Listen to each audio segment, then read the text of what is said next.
nay mình sẽ làm một chiếc đế để iPad có kèm quạt tản nhiệt và đèn LED luôn. Nào, bắt đầu nhé.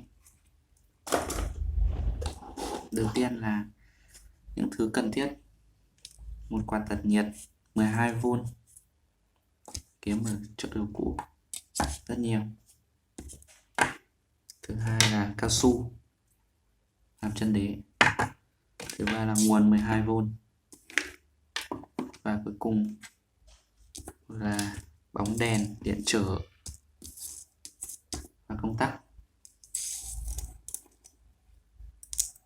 Rồi, cũng bắt đầu làm nhé. Đầu tiên chúng ta cùng hàn dây nguồn của quạt vào rắc cảm cấp nguồn nhé.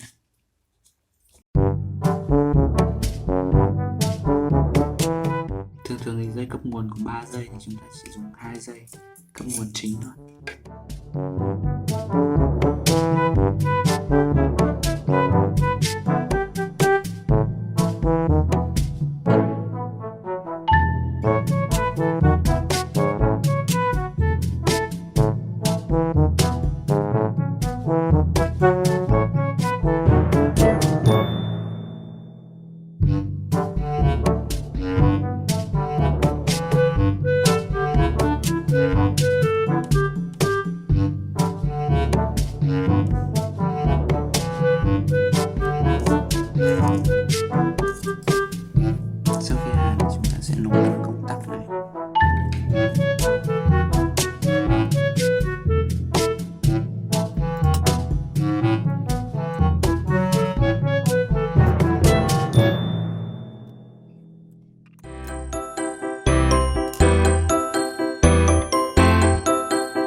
Bây giờ chúng ta sẽ làm khung nó.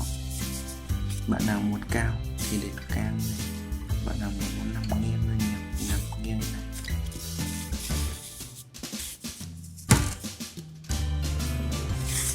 Độ nghiêng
chân đế khá ok rồi anh em ạ. Bây giờ mình sẽ cho gọn những cái dây này, dán những dây nhựa cho chắc chắn. Rồi mình sẽ cắm điện thử. Bây giờ chúng ta sẽ cắt một vài đường cho ánh sáng đi qua cho nó huyền ảo hơn nhé.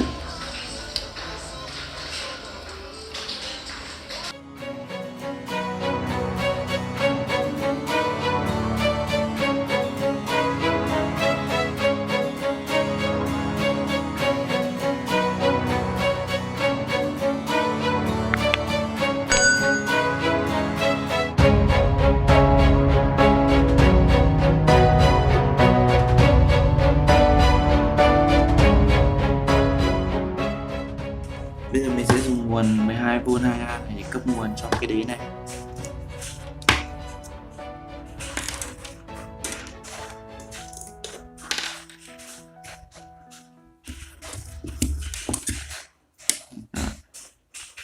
Nope.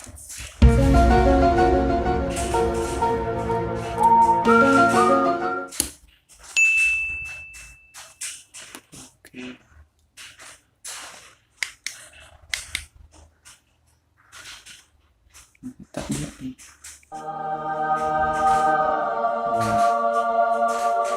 Đẹp. Sáng tỏa ra hai bên luôn,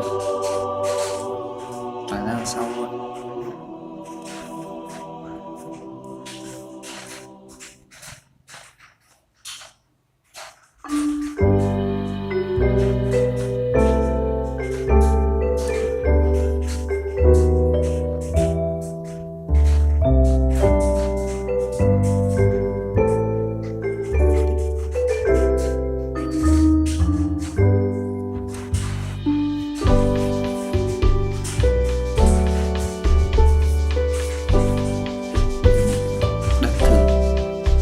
bảo lên ok không.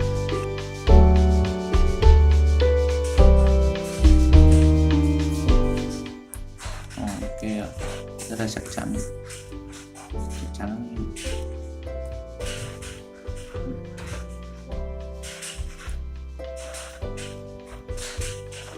Quả phím ngon.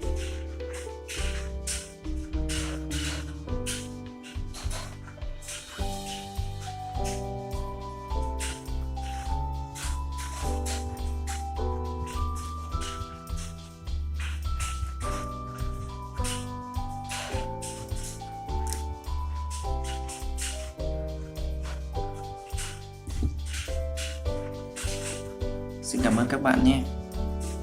Nếu thấy hay hãy đăng ký kênh ủng hộ mình.